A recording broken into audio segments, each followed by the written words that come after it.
May tatlong pamilya na iba-iba ang estado ng pamumuhay. May hita na natin ang upper class o mayayaman na kayang bilhin ang lahat ng kanilang nanaisin. Pumapangalawa ang middle class o pantay ang pamumuhay. Hindi tulad ng mayayaman, sila ay sapat na nakakain lamang ng 3 beses sa isang araw. At ang laging huli at pumapangatlo ay ang lower class o lugmok ang pamumuhay.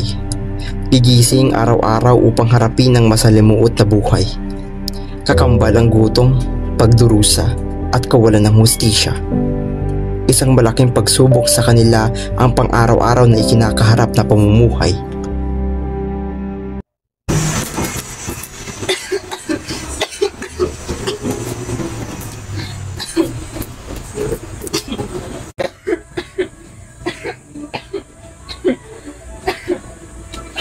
Kanina mo po gumising, inay. Saan po kayo pupunta? Titinda muna ako ng sapagitaan, ha? Matulog ka na lang muna ulit dyan. Hindi po, inay. Kasama po ako sa inyo. Huwag na, matulog ka na lang ulit. Hindi po, kasama po ako.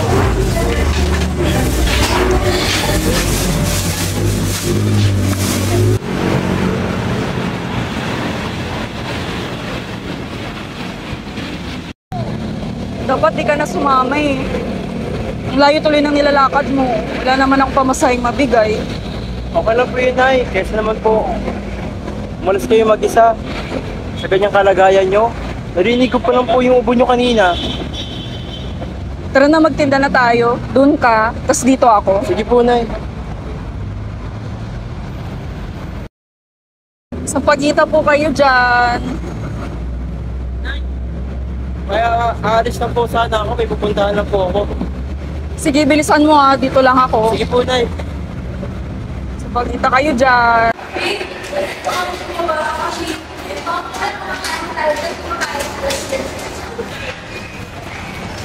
Hindi pa linis ko. Don't touch me! It's so bad! Ew!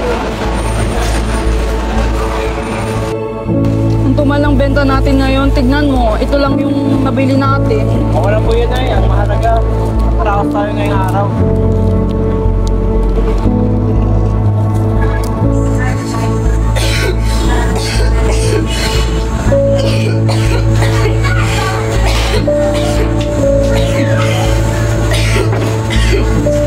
Alive na yung video po! Sandali lang po! Ito po! Ito po, inay, para gumawa po yung lagnat nyo. Sandali lang po at lalabas na po ako para bumili ng gamot nyo. Kaya ako po ng gamot na inay. Wala po na ako pera.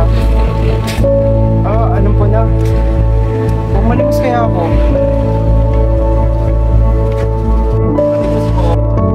Palimos po. Palimos po. Palimos po. Palimos po. Palimos po. Palimos po. Ate, palimos po, ate. Ate.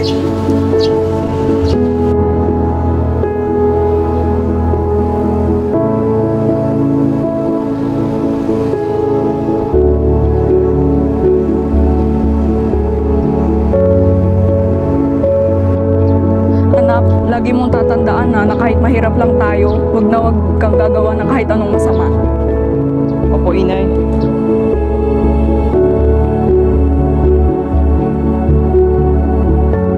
Patawad, inay.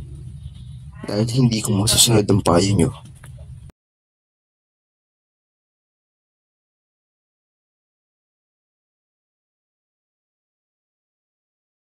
Meron po ba kayong gamot para sa lagnat?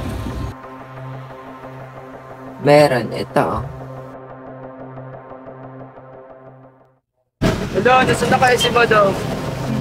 Madam, nilapa yung gamot natin. Tanga-tanga ka kasi! Huli mo yon kung hindi babawas ko sa sweldo mo yun. Dali!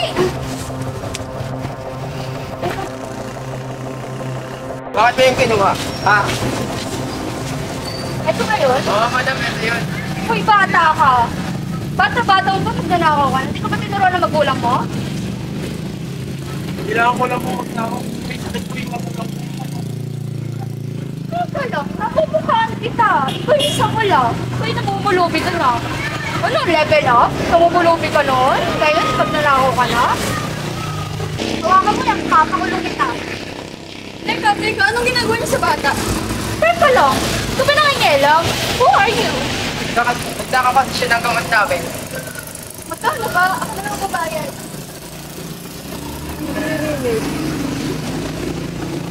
Oh, salamat sa bata ka. Papakulong.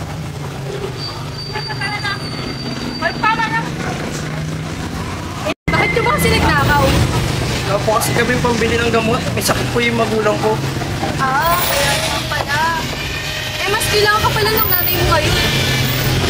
Halina, umuwi ka na. Okay na yun. Salamat po.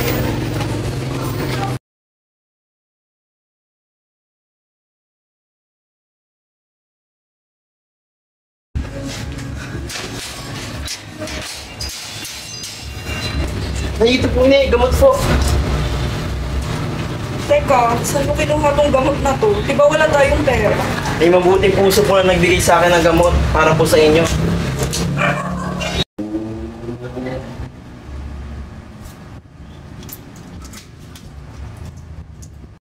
Pasensya ka na anak ha. Ikaw ang nag-aalaga sa akin kahit ako yung may responsibilidad sa'yo. Wala po yun, Inay. Naisip-isip ko nga po na mag-speak up para matulungan ko rin po yung mga taong tumulong sa akin kanina. At sana po, sa hinaharap, ay matulungan ko sila.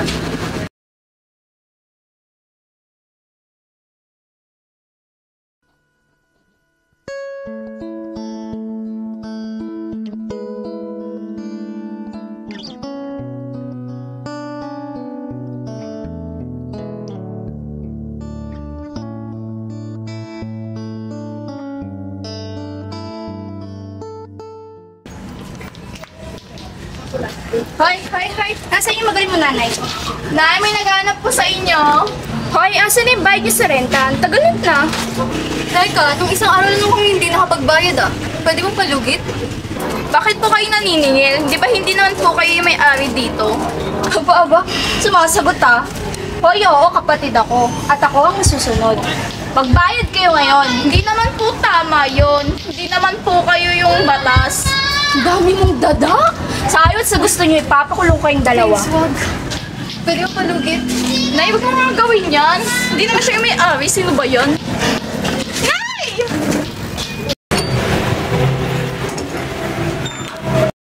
Dok, kumusta po si mama ko? Naku, Iha, buti na dala mo agad ang mama mo. Inatake kasi siya sa puso at ngayon kinakailangan namin i-perform ang tinatawag nating angioplasty kung saan kailangan natin i-open yung black blood vessels niya. Although itong angioplasty ay safe naman, hindi pa rin may iwasan na magkaroon ng komplikasyon katulad ng bleeding at bruising sa balat kung saan natin ini-insert yung catheter. Bale, ngayon nurse, kailangan natin ng consent mo para magawa natin yung procedure. Magkano naman tudok yung aabutin? Bale, nag-range yung procedure ng 350,000 to 400,000. Sige po, Dok. Pumapayag na po ako. Basta po pagalingin niyo po si mama ko, please. Sige, Iha. Nurse.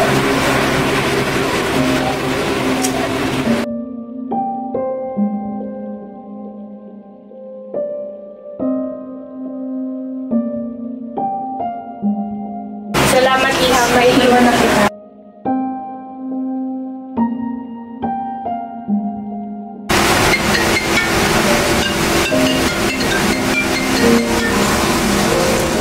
Hello? Queen! Bakit wala kayo dito? Yung paninda niyo tinatanggal na. Mga binibenta na yung lugar niyo. Hoy! Nasaan ka na? Hello? Queen! Pang-anim na pasa ko na itong ng resume at interview. Pero lagi nilang sinasabi, kulang ako sa experience.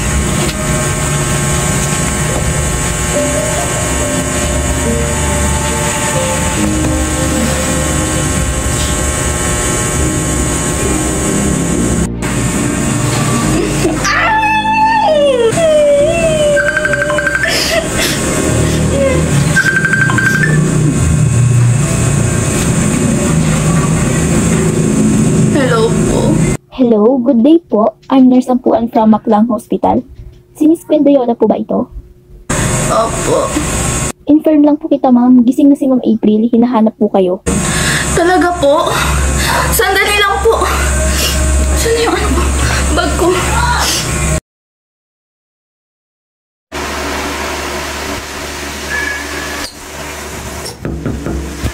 Ayun na pala siya. Maiwan ko na kayo ah. Thank you po. Nailawas ko na po kami. Ayos na yung pakiramdam ko, anak. Pero yung gastusin natin, mukhang malaki na ata. Tingnan mo, nakangayayat ka na. Ayos lang po yun, ma. Mahalaga po kung pagaling po kayo. Baka kami na po kayo. Magpahinga na po kayo.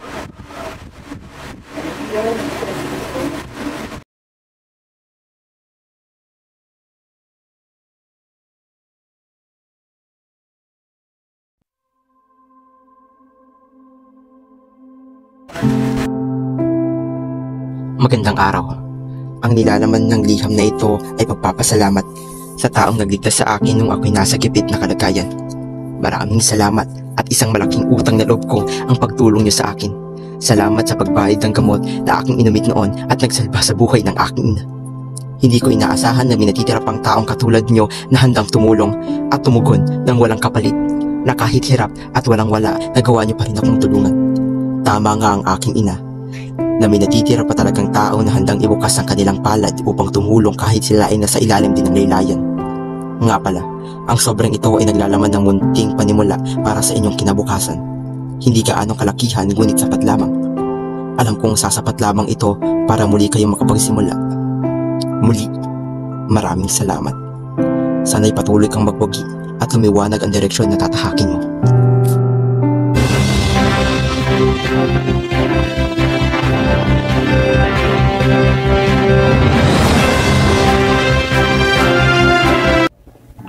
Flash report. Huli sa akto ang sospek na si Miss Pangilinan na nagsasagawa ng illegal business sa kanyang lugar.